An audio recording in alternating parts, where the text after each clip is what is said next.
Hello everyone, কেমন আছেন আপনারা সবাই? Welcome back to another video. Last এপিসোডে আমরা দেখেছিলাম হানজানের চারপাশে অনেক বড় বড় দেওয়াল চলে এসেছিল, আর হঠাৎ করে আমরা দেখতে পাই হানজানের পেছনে একটা মিউটেন্ট বিস্ট চলে আসে, আর সেটাকে জিয়া দেখে ফেলে। জিয়া বলতেছিল, হানজান সাবধানে থাকবে, তোমার পেছন থেকে একটা মিউটেন্ট বিস্ট আসতেছে। আর যখনই হানজান পিছনে ফিরে ওই মনস্টারটাকে দেখে, তখনই হানজান অবাক হয়ে গেছে, আর অনেক কষ্ট করে হানজান ওই অ্যাটাকটাকে ডজ করে। আর ওইখানে আমরা দেখতে পাই ওই মিউটেন্ট বিস্টটা ওয়ালের ভেতরে ঢুকে গেছে। হানজান বলছিল, আরে 1 মিনিট দাঁড়াও, আমি এখনো যেটা দেখলাম ওটাকে ঠিক দেখলাম নাকি? আমি তো কোনোভাবে বিশ্বাস করতে পারতেছি না যে এই জিনিসটা এখানে থাকবে।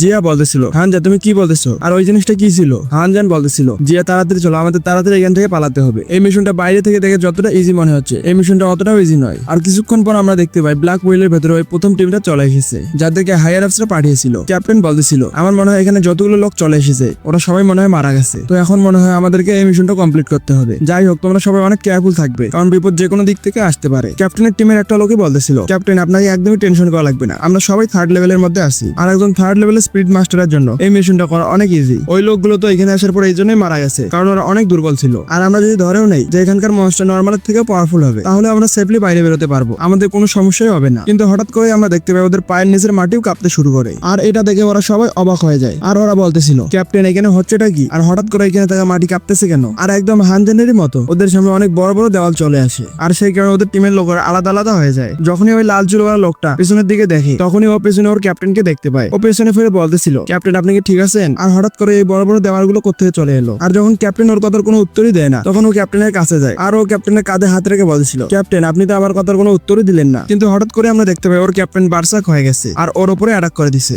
লাল চুলওয়ালা লোকটা বলছিল, ক্যাপ্টেন আপনি কি করতেছেন? আমি তো আপনার টিমেরই সদস্য, তো আপনি আমার উপরে কেন অ্যাটাক করতেছেন? কিন্তু তখনই আমরা দেখতে পাই ক্যাপ্টেনের মাথার ভেতর থেকে ওই মিউটেন্ট বিস্টটা বাইরে বেরোয়, আর সোজা লাল চুলওয়ালা লোকটার চোখের ভেতরে ঢুকে যায়। সিন চেঞ্জ হয়, আর আমরা দেখতে পাই ইফেন বাইশুয়ানকে বাইরে বের করে নিচ্ছে। বাইশুয়ান ইফেনকে বলতেছিল, ইফেন তোমাকে অনেক ধন্যবাদ, আর আমার মনে হয় তুমি যদি এখানে না থাকতে তাহলে আমি শিওর আজকে এখানে মারা যেতাম। ইফেন বলতেছিল, দেখে মনে হচ্ছে এখানকার মনস্টার গুলোর ফাইট করার টেকনিক একদমই আলাদা, এরা সর্বপ্রথমে আমাদেরকে আলাদা করতেছে, আর তারপর আমাদের সাথে ফাইট করার জন্য আসতেছে। সত্যি এদের ফাইট করার টেকনিকটা তো একদমই আলাদা। বাইশুয়াং বলছিল, ইফেন তুমি কি ওই ইনভিজিবল থ্রেড গুলো দেখতে পাচ্ছিলে না, যেগুলো আমাদের বডির ভেতর থেকে লাইফ সোর্স নিচ্ছিল? ইফেন বলছিল, আমি ওগুলো অনেক ভালোভাবে দেখতে পাচ্ছিলাম, কিন্তু সত্যি কথা বলতে ওই থ্রেডস গুলো আমার বডির উপরে কোনো কাজেই আসবে না। আমার কাছে আছে ইমর্টালিটির পাওয়ার, ওরা আমার কাছ থেকে কিছুই নিতে পারবে না। বাইশুয়াং বলতেছিল, ইফেন সত্যি কথা বলতে না, তোমার এবিলিটিটা একদমই অসাধারণ, কারণ তোমার কোনো টেনশনই নাই যে তুমি মারা যাবে। ইফেন বলতেছিল, বাইশুয়ান তোমার এমনটা মনে হয়, কিন্তু কখনো কখনো না মরতে পারাটা অনেক বড় একটা সাজা। আপনি নিজের লোককে নিজের সামনেই মরতে দেখবেন, কিন্তু আপনি যত চেষ্টাই করুন না কেন আপনি কখনোই মরতে পারবেন না। আর আমার মনে হয় আমাদেরকে এখন এই কথাগুলো বলা একদমই উচিত হবে না।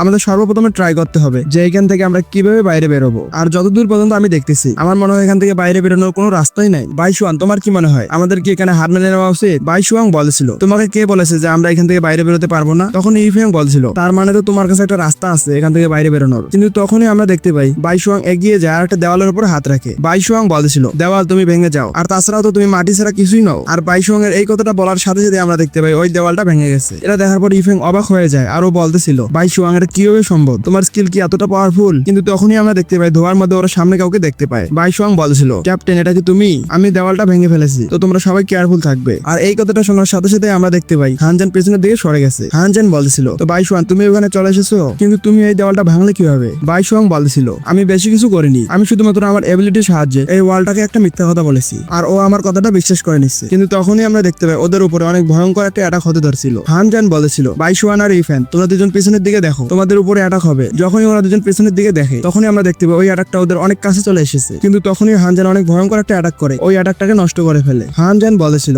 আমাদের তাড়াতাড়ি এখান থেকে বেরোতে হবে, কারণ এখানে বিপদ শুধু বাড়তেই আছে, আর আমরা এখানে যতক্ষণই থাকবো আমাদের মৃত্যুর চান্স ততই বেড়ে যাবে। আর তখনই আমরা দেখতে পাই ওদের সামনে অনেক বড় একটা গোলম চলে আসে। বাইশুয়াং বলেছিল, এটা একদমই ভালো হচ্ছে না, এর সাথে ফাইট করাটা অনেক কঠিন হবে। আর তখনই হানজান ওইখানে সুইফট উইন্ড রাইজ নামের অ্যাটাক করে, আর সেই কারণে ওইখানে অনেক বড় একটা টর্নেডো চলে আসে। আর ওই অ্যাটাকটার শক এতটাই ভয়ঙ্কর ছিল যে বাইশুয়াং আর ইফেং পিছনের দিকে সরে যায়। হানজান বলতেছিল, আমার কথা ভালো করে শুনো, ওই ব্ল্যাক স্প্যারটাই সবকিছু করতেছে। আমরা যদি সেফলি এখান থেকে বাইরে বেরোতে চাই আর মনস্টার গুলো যদি আসা বন্ধ করতে চাই, তাহলে যে কোনো ভাবে আমাদের ওই ব্ল্যাক স্প্যারটাকে ভাঙতে হবে। এই ব্ল্যাক স্প্যারটা এখানে আসার পরে এর পুরো বডি অন্ধকার জগতের সাথে মিশে গেছে, আর এখন এখানে শুধু বেঁচে আছে ডার্ক স্প্যারটা। আমরা যদি এই ব্ল্যাক স্প্যারটাকে ভাঙতে পারি তাহলে এই মনস্টারটা অটোমেটিক ধ্বংস হয়ে যাবে। তখন বাইশুয়ান আর ইফেন বলতেছিল, আচ্ছা ঠিক আছে হানজান, তুমি গিয়ে ওই ব্ল্যাক স্প্যারটার উপর অ্যাটাক করো, আমরা এই গোলমটাকে আটকে রাখতেছি। তখনই আমরা দেখতে পাই ওই গোলমটাও অ্যাটাক করার জন্য এগিয়ে আসে। আর অন্যদিকে ইফেন প্রথমবার ওর ইমর্টালিটি পাওয়ার ইউজ করে, আর ও সোজা গিয়ে ওই গোলমটার ঘুষির সামনে দাঁড়িয়ে যায়। ইফেন বলতেছিল, ক্যাপ্টেন আমার এই শিল্ডটা পুরো 6টা অ্যাটাক পর্যন্ত সামলে নিতে পারবে, আপনাকে যেভাবে হোক এই টাইমের মধ্যে এই প্রবলেমটাকে সলভ করতে হবে। হানজান বলতেছিল তোমরা এখানে সামনে রাখো, আমি এখনই গিয়ে বডিটাকে দেখতেছি, আর আমি যদি একবার এই ব্ল্যাক স্পেয়ারটাকে ধ্বংস করতে সক্ষম হই তাহলে সবকিছুই ঠিক হয়ে যাবে। তারপর আমরা দেখতে পাই হানজান ওইখানে 6 ডিভাইন গার্ডিয়ানস অফ হেভেন্স আর সার্ভেন্টস অফ এম্পায়ার কে সামন করে,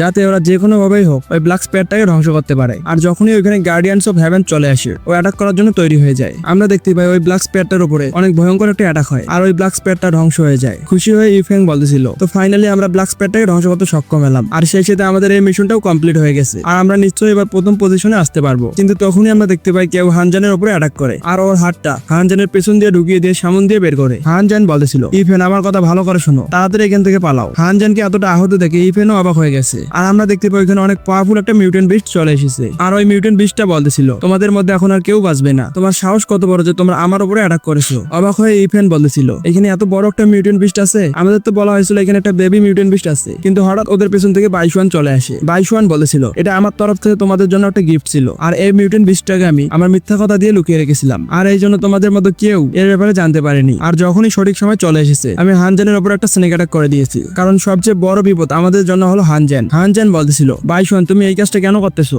আর যতদূর আমার জানা আছে আমাদের বিরুদ্ধে যাওয়ার তো তোমার কোনো কারণ নেই। ওইখানে আমরা দেখতে পাই বাইশওয়ান কাঁদতে কাঁদতে বলতেছিল তুমি আমাকে জিজ্ঞেস করতেছো আমি এটা কেন করতেছি, এটা ক্লিয়ার রিজন হচ্ছে আমি তোমাদের সবাইকে মারতে চাই, এই ওয়ার্ল্ডের মধ্যে কেউ বাঁচতে পারবে না, সবাইকে মরতে হবে। অবাক হয়ে ইফেন বলতেছিল বাইশওয়ানের আবার কি হলো, আমি এর সাথে অনেকদিন যাবত ছিলাম আর এটা কখনোই বাইশওয়ান হতে পারে না। হানজান বলেছিল আমি দ্বিতীয়বারের জন্য একে দেখলাম আর আমি 100% শিওর আমি কোনো ভুল করতেছি না। ইফেন বলেছিল তুমি সেকেন্ড টাইম দেখেছো, কিন্তু তুমি কোন ব্যাপারে কথা বলতেছো, তুমি কি এমন কিছু জানো যেটা আমি জানি না? হানজান বলেছিল সত্যি কথা বলতে বাইশওয়ানের বডির উপর একটা প্যারাসাইট কন্ট্রোল করে নিয়েছে, আর এটাই হচ্ছে কারণ যে বাইশওয়ান আমাদের উপরে অ্যাটাক করেছে, না হলে এই কাজটা ও কখনোই করতো না। ইফেন বলেছিল প্যারাসাইট এটা আবার কি জিনিস? হানজান বলেছিল আমি বাইশওয়ানের চোখের মধ্যে একটা সিলভার হোয়াইট শ্যাডো দেখেছি, আর এটা হচ্ছে ওই প্যারাসাইট মনস্টার যেটাকে আমি আগেও দেখেছি, আর এই প্যারাসাইট মনস্টারটা এটা 4th লেভেলের মনস্টার, আর এর কাছে ব্রেন ইলিউশন নামের একটা ভয়ঙ্কর অ্যাবিলিটি আছে, আর এই প্যারাসাইটটা যদি কারো বডির মধ্যে চলে যায় তাহলে ও ওই মানুষটার পুরো বডির মধ্যে কন্ট্রোল করতে পারবে, তাহলে ও ওই মানুষটাকে পুরোপুরি ভাবে কন্ট্রোল করতে পারবে, ওই লোকটা ওর পুরো সেন্স হারিয়ে ফেলবে, আর ওই প্যারাসাইট ওকে যেটাই করতে বলবে ও সেটাই করবে। আর শুধু এতটাই নয়, এদের কাছে অ্যাবিলিটি আছে নিজেরাই রিপ্রোডিউস করে নিজেদের নাম্বার বাড়ানোর। আমাদের ব্লু স্টার প্ল্যানেটের হিস্ট্রির মধ্যে একটা 7th লেভেলের পাওয়ার হচ্ছিল, আর ওই লোকের বডির মধ্যে এই প্যারাসাইট চলে গেছিল, আর ও যেহেতু প্যারাসাইটের কন্ট্রোলে চলে এসেছিল তাই ও যে সিটিটাকে নিজের হাত দিয়ে প্রোটেক্ট করতো ওই সিটিটাকে নিজের হাতেই ধ্বংস করে ফেলেছে। একটা লোকও বাঁচেনি, কিছুক্ষণের মধ্যে পুরো সিটিটা ধ্বংস হয়ে গেছে। অনেকগুলো স্পিরিট মাস্টার একসাথে হয়ে আর অনেকগুলো রিসোর্সেস খরচ করে তারপরে ওই একটা 7th র্যাঙ্কের মাস্টারকে মারতে পেরেছিল, আর সেই সাথে ওই প্যারাসাইট মনস্টারটাকেও মেরে ফেলা হয়েছিল। যদিও ওই প্যারাসাইট মনস্টারটাকে মারার পর লস অনেক বেশি ছিল, আর এই জন্যই বলা হয় যে এই প্যারাসাইট মনস্টারগুলো অনেক ভয়ঙ্কর, কারণ এই একাই যথেষ্ট একটা পুরো সিটিকে ধ্বংস করে দেওয়ার জন্য। আর যতদূর আমার মনে আছে আজ থেকে প্রায় 32 বছর আগে ফার্স্ট ডিস্ট্রিক্টের লোকেরা ওরা এই ধরনের সবগুলো প্যারাসাইট মনস্টারকে মেরে ফেলেছিল। তো এই সময় এইখানে একটা প্যারাসাইট মনস্টার কি করতেছে, আর আমাদের কাছে যে ইনফরমেশন গুলো এসেছিল ওই সবকিছুই ভুল ছিল। আমাদের বলা হয়েছিল যে এখানে একটা মিউটেন্ট বিস্ট ছিল, কিন্তু সত্যিকার অর্থে এখানে একটা প্যারাসাইট মনস্টার রাজত্ব করতেছে, আর এটাই হচ্ছে কারণ যে এখানে যতগুলো লোক আসতেছে সবাই মারা যাচ্ছে, আর তাছাড়াও একটা 4th লেভেলের মনস্টারকে মারা আমাদের সাধ্যের বাইরে। ইফেন বলতেছিল ক্যাপ্টেন আপনি তাড়াতাড়ি এখান থেকে বেরিয়ে যান, আমার কাছে ইমোর্টাল বডি আছে, আমি আপনাকে কভার করতেছি, এ আমাকে মারার যত চেষ্টাই করুক না কেন এ আমাকে কখনোই মারতে পারবে না। হানজান বলতেছিল ইফেন আমরা যত চেষ্টাই করি না কেন আমরা এখান থেকে পালাইতেই পারবো না, আর আমাদের কাছে শুধুমাত্র একটা অপশনই আছে আর সেটা হচ্ছে ফাইট করা। আর তাছাড়াও এই মিউটেন্ট বিস্টটা যেটা বাইশওয়ানের হেল্প নিয়ে লুকিয়েছিল ওটা নিউলি বর্ন সবগুলো মিউটেন্ট বিস্টের এনার্জি অ্যাবজর্ব করে নিয়েছে, আর এই জন্য এই ব্ল্যাক উইলের রেঞ্জ আরো বেড়ে গেছে, আর এটা আমাদের ডিপ ব্লু সিটির জন্য একদমই ভালো নয়। তো এখন তুমি এটা ভেবে নাও যে আমাদেরকে ডিপ ব্লু সিটির জন্য ফাইট করতে হবে, আর আমরা যদি এখানে হেরে যাই তাহলে ডিপ ব্লু সিটির অনেক বড় একটা ক্ষতি হবে। আর তাছাড়াও আমাদের কাছে পালানোর মতো কোনো রাস্তা নেই, কারণ আমরা যদি পালানোর ট্রাইও করি তাহলেও আমাদেরকে মেরে ফেলবে। ইফেন তুমি শুধুমাত্র একটা কাজ করো, তুমি কিছুক্ষণের জন্য শুধুমাত্র ওকে থামিয়ে রাখো যাতে আমি নিজেকে রিকভার করে নিতে পারি, আর আমি যদি একবার রিকভার করতে পারি তাহলে আমি ওর সাথে ফাইট করতে পারবো, আর তারপর আমাদের কাছে জেতার মতো একটা সুযোগ থাকবে। বাইশওয়াং বলতেছিল এটা একদমই ভালো হচ্ছে না, এ যদি এখানে রিকভার করে ফেলে তাহলে আমাদের জন্য অনেক বড় একটা বিপদ হতে পারে। আমরা দেখতে পাই ওই মিউটেন্ট বিস্টটা অনেক ভয়ঙ্কর একটা অ্যাটাক হানজানের উপরে করে, কিন্তু ওই অ্যাটাকটা হানজানকে লাগার আগে ইফেন ওর ইমর্টাল শিল্ডকে অ্যাক্টিভেট করে হানজানের সামনে চলে এসে ইফেন বলতেছিল আমি যখন বলে দিছি যে আমি হানজানকে প্রোটেক্ট করব তখন পৃথিবীতে কেউ নাই যে হানজানের কিছু করবে, আর আমরা দেখতে পাই ইফেন ওই অ্যাটাকটাকে ইজিলি ব্লক করে ফেলেছে, আর বাইশওয়ান অনেক স্পিডে এগিয়ে গিয়ে ওর মিথ্যা কথা বলার এবিলিটি ইউজ করে। ইফেন তোমার কাছে যে ইমর্টাল বডিটা আছে ওটা একদমই ফেক, তো এই জন্য তুমি তোমার ইমর্টাল বডির হেল্প নিয়ে কোনো অ্যাটাকই ব্লক করতে পারবে না। কিন্তু তখন ইফেন ওর মাথা দিয়ে বাইশওয়ানের মাথায় আঘাত করে। ইফেন বলতেছিল ফালতু কথা বলা বন্ধ করো, আমার কাছে ইমর্টাল বডি আছে কি নাই সেটা আমি শুধু ডিসাইড করব, এটা বলার মতো তুমি কেউ নাও, আর তোমার মিথ্যা কথা বলার শক্তি আমার মদের থেকে বেশি শক্তিশালী নয়, আর তুমি হয়তো বা জানো না আমার মদ হচ্ছে আমার ইমর্টাল মেডিসিন। আর ইফেনের বাইশওয়ানের মাথায় মারার কারণে ওই প্যারাসাইট মনস্টারটা বাইরে বেরিয়ে আসে। ইফেন বলতেছিল তো এটাই হচ্ছে ওই প্যারাসাইটটা যেটার ব্যাপারে হানজান কথা বলতেছিল, কিন্তু হঠাৎ করে আমরা দেখতে পাই ওই প্যারাসাইটটা ইফেনের হাতের মধ্যে কামড় দেয়। আর ওই প্যারাসাইটটার এমন করার কারণে ইমর্টাল শিল্ডের আরো একটা অ্যাটাক নষ্ট হয়ে যায়। আর এখন ইফেনের কাছে শুধুমাত্র 2টা ইমর্টাল শিল্ড বাকি আছে।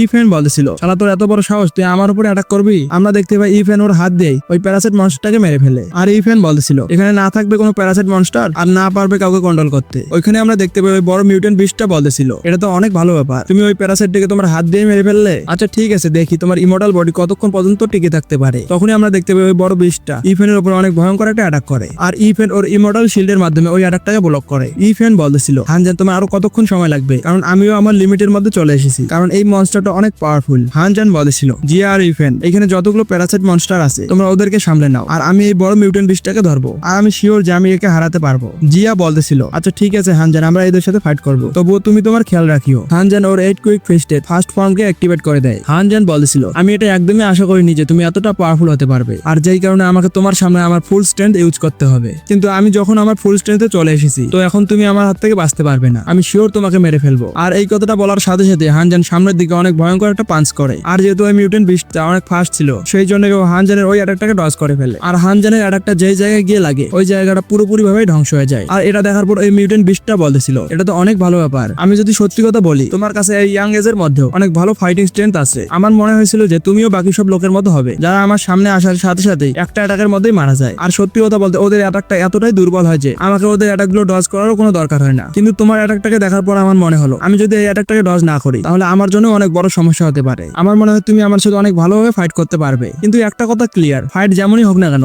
রেজাল্ট তো শুধুমাত্র একটাই হবে, আর জিতবো শুধু আমি। আর এই কথাটা বলার সাথে সাথে ও হানজানের উপরে অনেক ভয়ঙ্কর একটা অ্যাটাক করে দেয়। আর হানজান শুধুমাত্র একটা অ্যাটাক করে ওর পাঞ্চটাকে কমপ্লিটলি ডিস্ট্রয় করে ফেলে। আর নিজের অ্যাটাককে ডিস্ট্রয় হয়ে যেতে দেখে ওই মিউটেন্ট বিস্টটাও অবাক হয়ে যায়। আর 1 মিনিট দাঁড়াও, তোমার হাতে ওই জিনিসটা কি হয়ে এলো? আমি ওই জিনিসটাকে চিনি, এটা তোমার কাছে একদমই থাকার কথা না। আজ থেকে প্রায় অনেক বছর আগে আমাদের একজন জাগ এম্পায়ারকে ব্যাটল ফিল্ডের মধ্যে মারা হয়েছিল, আর তোমার হাতে এই গংক্লেটটা ওনার বডি থেকেই বানানো হয়েছে। কিন্তু যেই লোকটা ওনাকে মেরেছিল ও তো অনেক পাওয়ারফুল ছিল, আর তুমি এটা তোমার কাছে রাখার একদমই যোগ্য নও। হানজান বলেছিল, হ্যাঁ আমি মানতেছি আমি ওনার মতো স্ট্রং নই, কিন্তু সত্যি কথা বলতে তুমিও জাগ এম্পায়ার নও, তো এই জন্য তোমাকে হারানোর যোগ্যতা আমার পুরোপুরি আছে। আর এই কথাটা বলার সাথে সাথে হানজান ওই মিউটেন্ট বিস্টার উপরে অনেক ভয়ঙ্কর একটা পাঞ্চ মারে। তারপর আমরা দেখতে পাই হানজান আর ওই মিউটেন্ট বিস্টার মধ্যে অনেক ভয়ঙ্কর একটা ফাইট শুরু হয়ে যায়। আর দুইজনই একজন আরেকজনের উপরে কন্টিনিউয়াসলি অ্যাটাক করতেছিল, আর সাথে অন্যজনের অ্যাটাকও ডজ করতেছিল। মিউটেন্ট বিস্ট বলতেছিল, তোমাকে দেখে মনে হচ্ছে তুমি ওই লোকটার অনেক কাছের লোক। আর সত্যি কথা বলতে আমি এতক্ষণ পর্যন্ত এই জন্যই বাইরে বেরোনি, কারণ আমি ওই লোকটাকে অনেক ভয় পাই। ওই লোকটা একটা বিস্টের মতো, আর ওর সামনে যাওয়াটা অনেক ভয়ঙ্কর হতে পারে। কিন্তু তোমাকে দেখে মনে হচ্ছে তুমি ওই লোকটার জন্য অনেক মূল্যবান, আর আমি যদি তোমাকে মেরে ফেলি তাহলে ওই লোকটা অনেক বড় একটা শখের মধ্যে চলে যাবে। আর ওই লোকটাকে কষ্টের মধ্যে থাকতে দেখে আমি অনেক খুশি হব, কারণ ওই লোকটা আমাদের জাগ এম্পায়ারকে মেরেছিল। আমরা দেখতে পাই হানজান একটা অ্যাটাক করার সাথে সাথে ওই মনস্টারটার একটা হাত উড়িয়ে দেয়। অন্যদিকে মিউটেন্ট বিস্ট ওর সোয়ার্ডটা হানজানের বুকের মধ্যে ঢুকিয়ে দেয়, আর দুইজনেই অ্যাটাক করার পরে পিছনের দিকে সরে আসে। হানজান ভাবতেছিল ইয়াং মিউটেন্ট বিস্ট গুলোকে অ্যাবজর্ব করার আগেই এই শালাকে মারতে হবে, কারণ এ যদি ইয়াং মিউটেন্ট বিস্ট গুলোকে ফুললি অ্যাবজর্ব করে ফেলে তাহলে আমার কাছে কোনো চান্সই থাকবে না একে মারার। আমার কাছে শুধুমাত্র একটাই চান্স আছে, আমাকে যেভাবেই হোক 8 কুইক ফিস্টের সেকেন্ড লেভেলে যেতে হবে। মাস্টার আমাকে বলেছিল আমি তখনই লেভেল আপ করতে পারবো যখন আমি লাইফ এন্ড ডেথ সিচুয়েশনে চলে যাব। তো মাস্টার কি আমাকে এই ব্যাপারেই বলেছিল? আমি এই সময় লাইফ এন্ড ডেথের মাঝে ফাঁসে আছি, আর আমার সব বন্ধু অনেক বড় বিপদের মধ্যে আছে, তো এই জন্য আমাকে লেভেল আপ করতেই হবে। আর সেই সাথে আমরা দেখতে পাই হানজান 8 কুইক ফিস্টের সেকেন্ড লেভেলে ব্রেক থ্রু করে। হানজান বলেছিল আমি এই ফাইটটাকে আর বেশিক্ষণ পর্যন্ত থামাবো না, আমি শুধু আর একটা পাঞ্চ করব আর তুমি মারা যাবে। আর এই কথাটা বলে হানজান এগিয়ে যায় আর ওই মিউটেন্ট বিস্টের উপর অনেক ভয়ঙ্কর একটা অ্যাটাক করে। আর যেহেতু 8 কুইক ফিস্টের সেকেন্ড লেভেলে আনলক করার কারণে হানজানের স্পিড অনেক বেড়ে গেছিল, আর সেই জন্য হানজানের পাঞ্চ ওই মিউটেন্ট বিস্টটাকে লেগে যায়। আর শুধু একটা পাঞ্চে যথেষ্ট ছিল, একটা পাঞ্চের মধ্যে ওই মিউটেন্ট বিস্টটা মারা যায়। হানজান বলেছিল তো ফাইনালি তুমি হেরে গেলে, কিন্তু তখনই আমরা দেখতে পাই মিউটেন্ট বিস্টটা বলেছিল তুমি একদমই ভুল ভাবতেছো, এখানে আমি হারিনি, এখানে তুমি হেরেছো। আর ওর এই কথাটা শোনার পর হানজান একেবারে অবাক হয়ে যায়। হানজান বলেছিল এটা কিভাবে সম্ভব, আমার এত ভয়ঙ্কর একটা পাঞ্চের পরে তুমি কিভাবে বেঁচে আছো? আমরা দেখতে পাই ওই মিউটেন্ট বিস্টটা আবারও ওর বডি ঠিক করতেছিল। মিউটেন্ট বিস্ট বলতেছিল এখন সবকিছু শেষ হয়ে গেছে, তুমি এতক্ষণ পর্যন্ত যা দেখতেছিলে এটা সবকিছু মিথ্যা ছিল, আর এখন আমি সত্যিই তোমার সামনে চলে এসেছি যে ইয়াং মিউটেন্ট বিস্ট গুলোর পাওয়ার ফুললি অ্যাবজর্ব করে ফেলেছে, আর এখন তোমার কাছে কোনো রাস্তাই বাকি নেই আমাকে হারানোর। তখনই ইফেং বলছিল হানজান বাইশওয়ান এখান থেকে গায়েব হয়ে গেছে। অবাক হয়ে হানজান বলছিল কি বাইশওয়ান গায়েব হয়ে গেছে? তাহলে এখনো কি বাইশওয়ান মিউটেন্ট বিস্টের কন্ট্রোলে ছিল নাকি? আর ওর অ্যাবিলিটির সাহায্যে এখানে কি একটা ইলুশন ক্রিয়েট করেছিল? আর হঠাৎ করে আমরা দেখতে পাই এখানে অনেকগুলো চেঞ্জ চলে আসে। এটা দেখার পর হানজান বলেছিল এটা একদমই ঠিক হচ্ছে না, আমাদেরকে তাড়াতাড়ি এখান থেকে পালাতে হবে, আর আমাদের কাছে এখন এতটা স্ট্রেংথ নাই যে এদের সাথে আমরা ফাইট করব। ওই মিউটেন্ট বিস্টটা বলেছিল তোমরা কি ভাবতেছো তোমরা এত ইজিলি এখান থেকে বেরোতে পারবে? এখন যেহেতু আমি লেভেল আপ করে ফেলেছি তো তোমাদের কারো কোনো চান্স নাই, আর তোমরা যত চেষ্টাই করো না কেন তোমরা একদমই এখান থেকে বাইরে যেতে পারবে না, আর তোমার ট্যালেন্ট আমাদের জন্য ভবিষ্যতে অনেক বড় একটা বিপদ হতে পারে, তো এই জন্য আমি তোমাকে এখনই মেরে ফেলবো। আমরা দেখতে পাই মিউটেন্ট বিস্টটা ওদের উপরে অনেক ভয়ঙ্কর একটা অ্যাটাক করে দিচ্ছে। আর এই ফ্যান এগিয়ে গিয়ে ওই বড় পাথরটাকে ধরে ফেলে। এই ফ্যান বলেছিল, হানজান তুমি এখান থেকে পালিয়ে যাও, আমি ততক্ষণ একে আটকে রাখতেছি। হানজান বলেছিল, এই ফ্যান আমি তোমাকে ছেড়ে যেতে পারবো না। আর তখনই আমরা দেখতে পাই ওইখানে এই ফ্যানের ইমর্টাল শিল্ড খতম হয়ে গেছে। তো এই জন্য এই ফ্যান আর কোনো অ্যাটাকে আটকাতে পারবে না, আর ওর পাওয়ারও অনেক কম হয়ে গেছে। হানজান বলেছিল, এই ফ্যান এখানে আর একদমই সামলাতে পারবে না। তো এখন আমি কি করব? এই মিউটেন্ট বিস্টটা তো অনেক পাওয়ারফুল হয়ে গেছে, আর প্রথম থেকে আমাদেরকে ধোকা দেওয়া হয়েছে। তখনই আমরা দেখতে পাই কেউ বলতেছিল এখানে কাজে আসবে 8 কুইক ফিস্টের 6 লেভেল, আর ওইটার নাম হলো এক্সট্রিম স্কাই। তখনই আমরা দেখতে পাই আকাশের উপর থেকে এনার্জি দিয়ে বানানো একটা পাঞ্চ চলে আসে। তো এরপর কি হয় আমরা দেখবো নেক্সট এপিসোডে। ভিডিও কেমন হয়েছে কমেন্ট করে অবশ্যই জানাবে। ভিডিও ভালো লাগলে ভিডিওকে লাইক করে চ্যানেলকে সাবস্ক্রাইব করে দিও। আর অবশ্যই তোমরা সবাই আমার টেলিগ্রাম গ্রুপে জয়েন হইও। আর তোমাদের যদি কোনো প্রশ্ন থাকে আমাকে ওইখানে জিজ্ঞেস করতে পারো। তো ঠিক আছে, সবাই ভালো থাকবেন, কথা হবে টেলিগ্রাম গ্রুপে।